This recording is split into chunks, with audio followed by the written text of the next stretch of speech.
As a professional, what action have you taken to ensure that your life is fixed? Not what action were you hoping the system would take for you. What action have you taken? You as an individual, what have you done?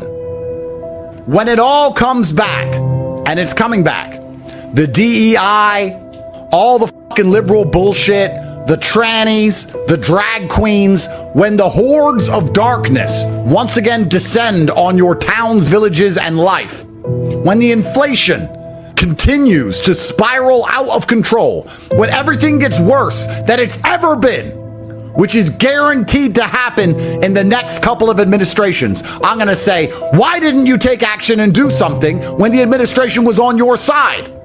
Because you were waiting for them to save you. Was I right when I said to you 9 months ago that a leprechaun is not going to come to your fucking house and give you gold and that you better get to work now? Was I right? Nothing's changed. You're still in the same shit position you were then. You ain't got any big booty cuties at all. None of your dreams have come true. In the most favorable administration that we all prayed for, nothing has changed. Stop praying to be saved. No one is going to rescue you. How many warnings can I give you? The second best time, the first time being the past, the second best time is the present, and the worst time to possibly take action is the future. Because every day you delay is a day of life that you're going to experience without progression. We're nearly a year into the Trump admin. Midterms are coming up soon. It's almost over. The liberals are going to come sweep it all up in no time. Before you know it, a tranny's going to be at your door with a big dildo. And if you can't pay the tranny fine, she's going to bend your ass over. Maybe that's what you want, because you don't want to fucking try at anything for some reason. This world's competitive. We're all competing against each other. And the majority of people don't try. I've achieved this amazing life, and I've tried very, very hard. But it could have been harder. It wasn't 100% hard. Why? Because the competition's zero. Everyone is a fucking loser. I can say to somebody, listen, I'll make you a millionaire. Do this. Oh yeah, but you know, the kids are home from school now. And then they'll sit and go, really wish I had some money. You are a loser. I will sit here on this podcast. People will listen to me for hours. And I will say, listen, I have hundreds of millions of dollars and I will teach you how to make money. I clearly know how to make money. You clearly like what I say. You obviously believe I'm intelligent and integral and I won't lie to you. And still, a whole bunch of people will sit there and go, yeah, anyway, next video. And then they'll say, can't afford a Ferrari, and wonder why. Like, they'll be confused in their minds how they didn't end up getting what they want. Because you're a fucking loser. And this goes back to why, when we were saying earlier, how I know the elites view us. Because I'm from a council estate in Luton, and I despise losers. So imagine you're a billionaire born into a family, a lineage which has controlled Earth for hundreds of years. Imagine how much they despise us. You think they give a fuck about putting a bullet in me? They don't give a solitary shit. Because I already know how I feel when I listen to losers complain. You just get to a point where you're like, I'm tired of hearing your fucking excuses. That's bullshit. And I get it all the time. Everyone I grew up with, people I know, I get it all the time. They'll message me, hey man, you know, just unlucky. You are not unlucky. You are a lazy fucking loser. You are not unlucky. You are breathing. The unlucky ones are gone. You're alive and you are a lazy loser. So a loser is anybody who does not have everything they want at the drop of a hat. Because if I want something and I can't have it, I can't sleep. I don't know how there's broke people out here sleeping just fine at night. Going, oh, you know, inflation's 20%, gas prices are 6 times. I never stand a chance of ever getting rich. Where's my pillow? What the fuck is wrong with you people? I go to bed at night as a teenager. I looked it up on the internet. It was a Honda Civic Type R. I wanted one. It was like 38,000 pounds. I had no money. I had less than 50 pounds on my bank account. Couldn't afford it. Then I looked up how much a Ferrari cost. 210,000 pounds. And I said to Tristan, my brother, I was like, there are people with 210,000 pounds for a car. If I worked my job for 6 years and saved every penny, if I walked to work and didn't eat, I couldn't buy this car. How are people doing this?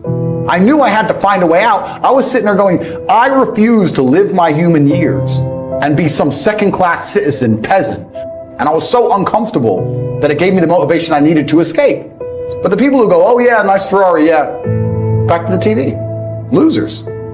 If that's the reality you've chosen to live, you get one spin in this version of life, and you decide you want to be a loser, that's fantastic, because my cars need cleaning, a hotel room needs cleaning. Please, go pick it up. I ain't gonna fucking do it. If I had to walk into a hotel room and clean up after some other man's party, I guarantee you I'd do whatever it fucking took to become rich so I didn't have to do that shit. But you want to do that for 20 years? But I don't feel sorry for you people, because you fucking deserve it, because it's a decision you made. Have fun at McDonald's. Most people go through life and they do not pay attention. Because if you pay attention, you'll start to learn that money is everywhere. Every building is owned. Every apartment nowadays is $1 million. You drive down a street in London, you're driving past trillions of dollars. There's money everywhere. If I go to try and buy a plane or a jet, they're always sold out. My yacht is a fucking 6-year waiting list. There's so much money. If I want a diamond watch, you can't get this stuff. There is so much money out there. Once you get to a certain echelon, you realize there's money fucking everywhere. So there's plenty of money in the world. People with no money are just not very good at taking it. So you need to start paying attention. It's the first thing. Second thing is network.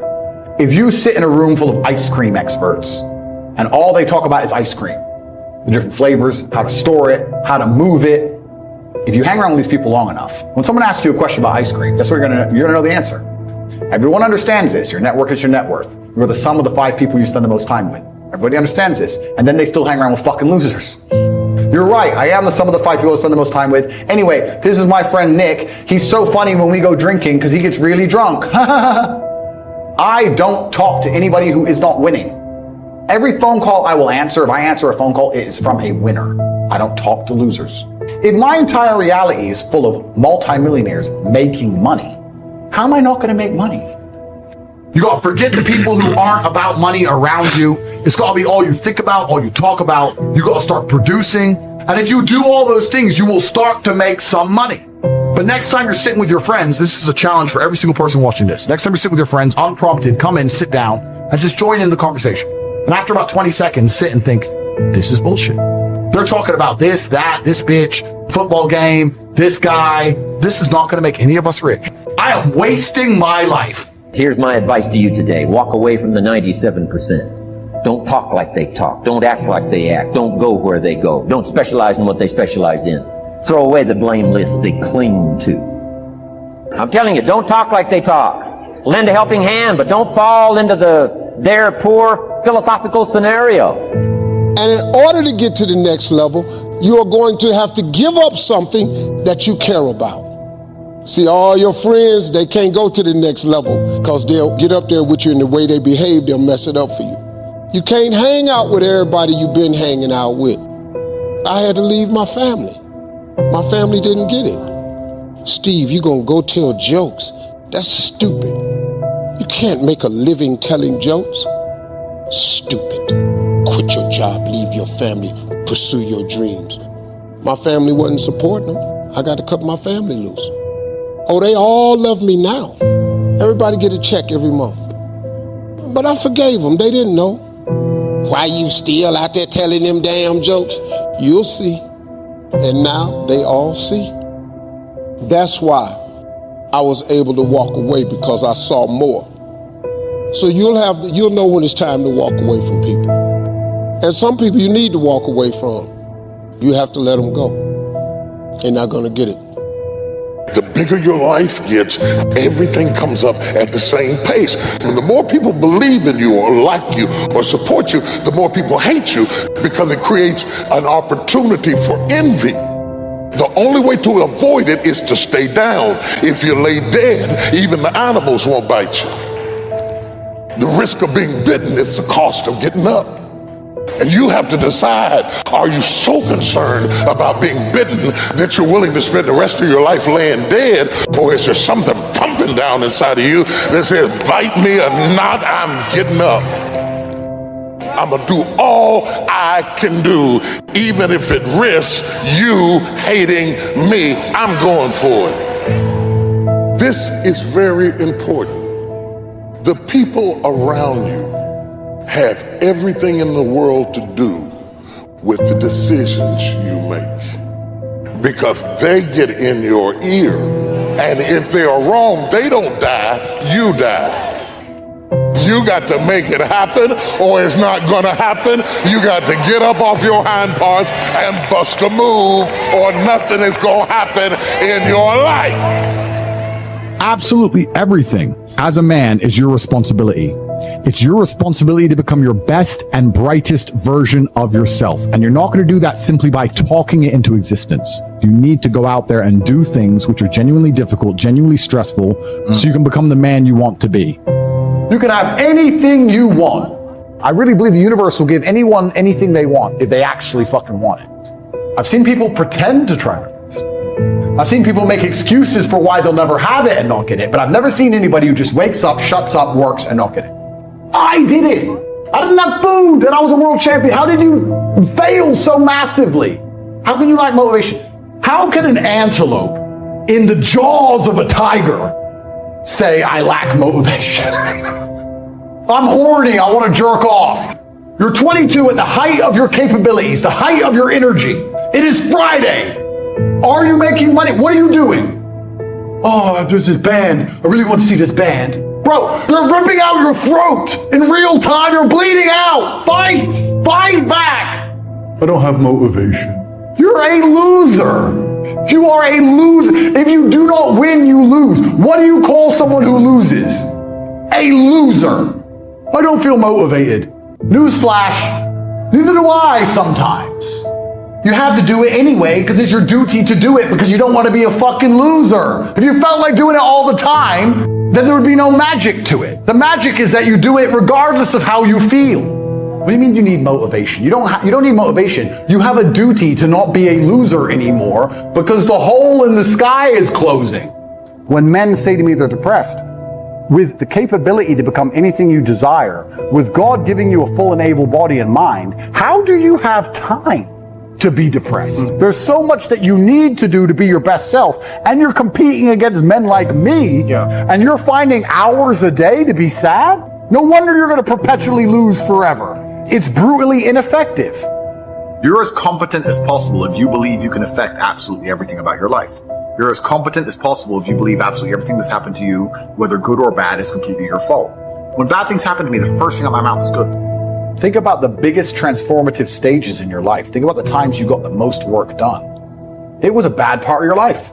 There is a huge percentage of the populace which they're beyond saving because they're the worst thing you can possibly be, which is a quitter. God himself can't make a quitter important. Because the only reason the place you're trying to get to has value is because it was difficult to reach. Value is linked to scarcity. So if you're the kind of person who quits, you're never going to get there. Quitters are the worst. And it's hyper competitive out here. All the women want a few men at the top. You don't want a Ferrari to drive fast. You want a Ferrari because other men want a Ferrari and can't have one.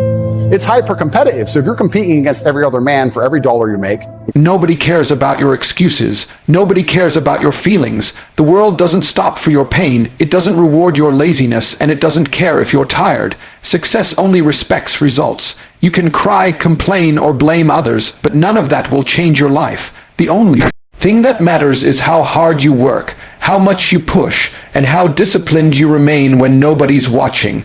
Stop waiting for sympathy. It's not coming. Nobody cares. Work harder.